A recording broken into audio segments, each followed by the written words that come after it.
नमस्कार, जय हिंद साथियों। मैं विवेक औदिच स्वागत करता हूं आपका आपके अपने YouTube चैनल औदिच एग्जाम प्रिपरेशन में। साथियों, आज आप इस वीडियो के अंतर्गत सीखेंगे संस्कृत शिक्षण शास्त्र का एक मोस्ट इंपॉर्टेंट टॉपिक भाषा कौशल। क्या होता है भाषा कौशल, भाषा कौशल के कितने प्रकार होते हैं और भाषा कौशल से सीटेट एग्जाम में किस किस तरीके से प्रश्न बनेंगे, ये सभी कुछ जानेंगे मात्र इस वीडियो के अंतर्गत। तो साथियों, वीडियो के साथ अंत तक बने रहिए। साथियों, भाषा कौशल जो टॉपिक है वह हिंदी और संस्कृत दोनों में आता है।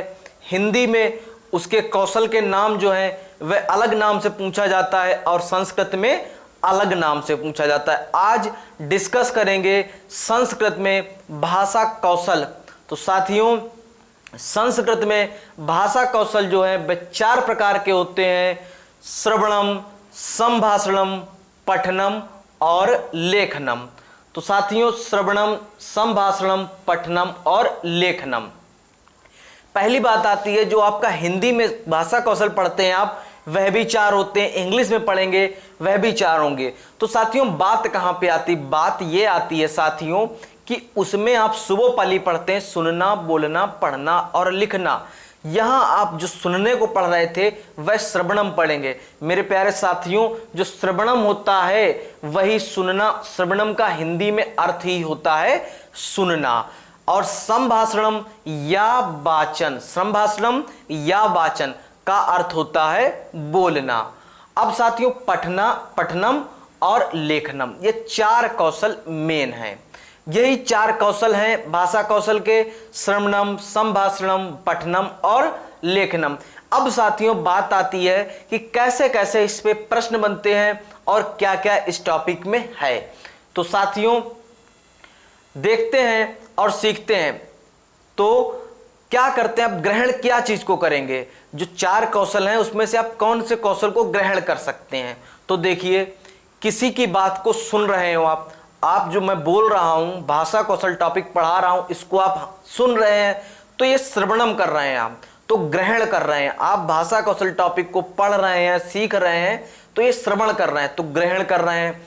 वहीं ये जो लिखा स्क्रीन पे आ रहा है, इसको आप पठन कर रहे हैं, पढ़ रहे हैं, इसका भी आप ग्रहण कर रहे हैं। तो साथियों, सीटेट एग्जाम में संस्कृत टॉपिक से यदि आपसे पूछ दिया जाए कि ग्रहणात्मक कौशलम कौन कौन से होते हैं, तो साथियों आप लगाइएगा श्रवणम, पठनम, चा, श्रवणम, पठनम, चा। अब कहेंगे साथियों, चा का क्या अर्थ होता है? मैं आपको बता दे रहा हूं। चा का अर्थ होता है और सुनना और पढ़ना, श्रवणम या और पठनम। तो जो चा है ये अंत में आता है, लेकिन सदैव चा पढ़ा जाता है बीच में। अब साथियों, आती है नेक्स्ट बात कि जो 2 हमारे कौशल बच गए हैं, लेखनम और संभाषणम, इसका क्या मतलब है, यह किस कौशल के अंतर्गत आते हैं? तो साथियों देखिए कि संभाषण कौशल या लेखन कौशल किसी भी अपनी जानकारी या अपने विचारों को, अपनी जानकारी या अपने विचारों को दूसरे के सामने अभिव्यक्त करना, चाहे वो ग्रुप में हो अभिव्यक्त करें, समूह में अभिव्यक्त करें या एक पर्सन को अभिव्यक्त करें। किसी कहने का तात्पर्य इतना है कि अपने विचारों को, जानकारी को किसी भी तरीके से यदि आप संभाषण के जरिए या लेखन के जरिए शेयर करते हैं, जानकारी को अभिव्यक्त करते हैं, वह आपकी कहलाएगी अभिव्यक्तात्मक कौशल। आपका कौन सा वह कौशल कहलाएगा? जैसे कि उदाहरण से आपको समझाता हूं। मैं आपको भाषा कौशल टॉपिक पढ़ा रहा हूं एट प्रेजेंट में, तो मैं अपने भाषा कौशल जो टॉपिक हमको क्लियर है उसको रिप्रेजेंट कर रहा हूं आपके सामने। किसके माध्यम से? संभाषण के माध्यम से, वाचन के माध्यम से, बोलने के माध्यम, जिसको आप हिंदी में बोलने का माध्यम कहते हैं, बोलने का कौशल कहते हैं, उसी को संस्कृत में कह दिया जाता है संभाषणम कह दिया जाएगा या वाचन कह दिया जाएगा, वाचनम कह दिया जाएगा। साथियों, इसी के साथ साथ मैं एक बात आपको क्लियर कर दे रहा हूं कि अब यह आपको जब भी पेपर में आए तो आपको अभिव्यक्तात्मक कौशलम को ध्यान रखना है और ग्रहणात्मक कौशलम को ध्यान रखना है। भले आपको सीटेट एग्जाम में, जैसा कि सीटेट एग्जाम की प्रकृति होती है, वह संस्कृत में ही भाषा को प्रश्न पूछता है।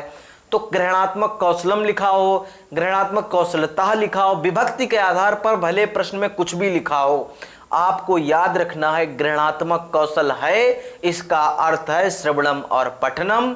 अभिव्यक्तात्मक कौशल है या इसका दूसरा नाम है उत्पाद कौशल है, तो आप उसको लगाएंगे संभाषणम या लेखनम। अब साथियों इसी के साथ साथ कुछ बातें जो एग्जाम पॉइंट ऑफ व्यू से मोस्ट इंपॉर्टेंट हैं उसको भी कवर करते चलते हैं। सबसे पहली बात एक है कि बहुत बार पूछा गया है एक प्रश्न कि भाषा कौशल क्या अंतः संबंधित है? तो जी हां साथियों, भाषा कौशल के जितने भी कौशल हैं ये 4 कौशल, सुनना, बोलना, पढ़ना और लिखना, या यूं कहें श्रवणम, संभाषणम, वाचन, पठनम और लेखनम, ये आपस में सारे के सारे अंतः संबंधित हैं। तो आपका प्रश्न क्या आएगा? जिस भी विकल्प में आपको देखने को मिल जाए कि भाषा कौशलम अंतः संबंधिता अस्ति या भवति, तो आप लगा दीजिएगा अंतः संबंधित, जहां भी हो आपका राइट आंसर हो जाएगा साथियों। अब साथियों बात आती है कि भाषा क्रम से नहीं सीखी जाती है। जब अंतः संबंधित होगी तो स्वाभाविक बात है, जब एक दूसरे से कोरिलेट करके आप भाषा कौशल को, उस भाषा को सीख रहे हैं, सुनना सीख रहे हैं, बोलना सीख रहे हैं, पढ़ना सीख रहे हैं, लिखना सीख रहे हैं, तो आप क्रम से कैसे कह सकते हैं? या तो क्रम से होगा या अंतः संबंधित होगा। जब भाषा कौशल अंतः संबंधित मैं बता चुका हूं, तो भाषा कौशल कभी भी क्रम से नहीं सीखी जाती है। जब भी आपसे प्रश्न क्रम से लिखा है वह विकल्प आपका रॉन्ग हो जाएगा। अब साथियों नेक्स्ट क्वेश्चन पे चलता हूं। एक नेक्स्ट क्वेश्चन ये भी आता है सीटेट एग्जाम में भाषा कौशल से कि सूक्ष्म पेशीय कौशल कौन सा है। मैं एक बार फिर रिपीट करता हूं, सूक्ष्म पेशीय कौशल कौन सा है? तो मेरे प्यारे साथियों, सूक्ष्म पेशी का अर्थ है वह कार्य जिसमें हमारे सूक्ष्म पेशियां युक्त कार्य हो। जैसे कि मैं लेखन कार्य कर रहा हूं तो मेरी उंगलियों और पेन को मारकर पकड़ते हैं तो अंगूठे का उपयोग करते हैं लिखने में। तो सिर्फ और सिर्फ इन 4 में सूक्ष्म पेशीय कौशल हमारा है लेखनम, सिर्फ सूक्ष्म पेशीय कौशल है। अब साथियों बात आती है एक और कि पढ़ने के समय जब पठन के लिए आवश्यक क्या है? किसी भी पाठ को पढ़ने के लिए आवश्यक है उसका अर्थ का बोध जानना। जब भी आपको ऐसा प्रश्न देखने को मिल जाए आप लगाइएगा अर्थ का बोध, बोध। अब साथियों एक क्वेश्चन और बनता है इसी टॉपिक से कि श्रवणम और वाचन कौशल का विकास कैसे करेंगे। तो साथियों देखिए, मैं बहुत ही इंटरेस्टिंग एक बढ़िया तरीके से एग्जाम्पल से मैं आपको समझाने जा रहा हूं कि मैं आपको पढ़ा रहा हूं, वाचन कर रहा हूं, अपना भाषा कौशल जो टॉपिक है जो आपके सामने रिप्रेजेंट कर रहा हूं, अभिनव कर रहा हूं, उसको आप कितना सीख पा रहे हैं। मैं इसको बार बार रिप्रेजेंट करूंगा तो कहीं ना कहीं मैं अपने वाचन कौशल में, संभाषण कौशल में विकास कर रहा हूंगा।